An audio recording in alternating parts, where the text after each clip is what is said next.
is using blockchain technology to create solutions that will strengthen the pet community and bring value back to its members, all while providing help to rescues and also shelters in need. And with me is the CEO, Colin Jordan.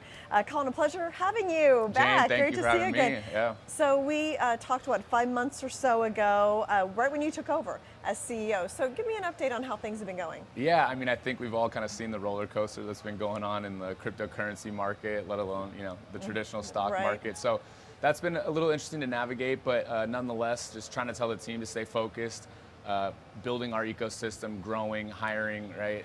And I'm actually really excited at how we've kind of persevered through the chop around us and done some really great things in the first few months. Yeah. Now, you just mentioned your team. So have you hired people? Who else on the team? Yeah, so when I started, right, it was a very small operation, a lot of part-time contractors, et cetera. So that was one of the first things that was a priority. So we've actually now got a blended team of part-time and full-time. It's 12, right? And we just brought on some integral hires in the last few weeks, actually. So Jason Hetherington joined us from Facebook. He's our Chief Experience Officer. And we hired Andrew Tamburo, who's now leading us creatively, so also community manager. And Marlena Cotter, who's now our coordinator of rescues and shelters. Okay, so let's talk about that, because I think that's new, right? Yes. The rescues and shelters, since we talked. What are you doing with that? Yeah, so, given the fact that some of the products that we're developing, it has a little bit of a longer kind of cycle, we wanted to make an impact right away. So we launched a product called Pet Fund. And what that is a cryptocurrency-based fund where we donate directly to rescues and shelters through that vehicle, and 100% of the contents go to them. Right, so unlike other organizations where maybe 60 to 70% goes, we're giving everything in that fund to the rescues and shelters. So how does that work then? The shelters get the cryptocurrency from what? Where does that come from? Yeah, so right away we put $5,000 into the fund as a company, right? We used UPI, Universal Pet Income, that's our utility token. Yeah. And I actually myself matched the donation with $5,000 of my own money, right? And then we will take and everything that we sell moving forward, so between our NFT platform and our pet tags, a portion of every dollar will go into that fund as well. And then Marlena is actually boots on the ground, going out, finding deserving 501c3s to go ahead and redistribute those funds to them directly. And as of today, we actually have partnered with 3 rescues and shelters in Arizona that have each received $1,000. So already making a difference. Okay. Yeah. So, and then you've also got a national partnership. Are we breaking a little news here? Yes, okay, yes, so yes. What's that all about? Who is so it with? Excited, partially because I'm, big football guy, but we just announced this week that we are going to be one of the first companies in the country to sponsor a college football program via cryptocurrency. Oh, wow. Okay. Yeah, so we've been working with Rich Iamuno at AIC, and he's been helping us go out and find partnership opportunities for cryptocurrency. And this was the first one with the University of Central Florida. So we are the official sponsor for their Halloween weekend game against Cincinnati. Oh, wow. And he's actively going out and trying to help us find other partnerships. It really, for us, the 18 to 35 kind of being our target market. That's true.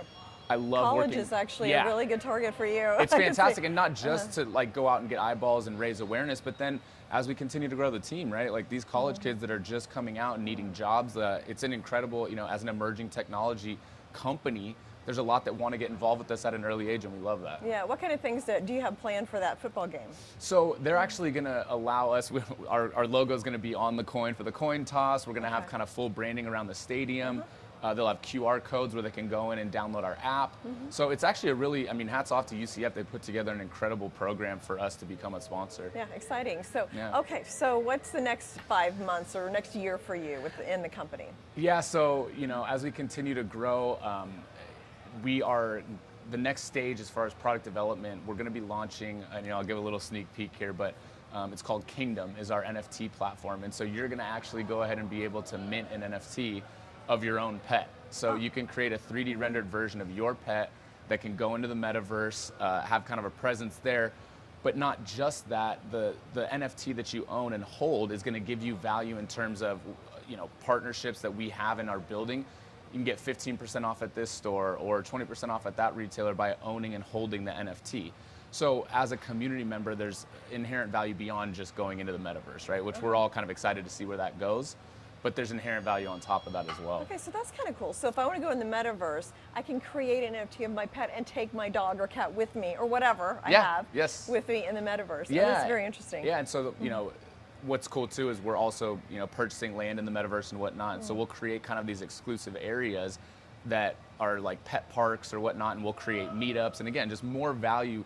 Trying to think of innovative ways that this kind of new digital life or experience will happen in the future.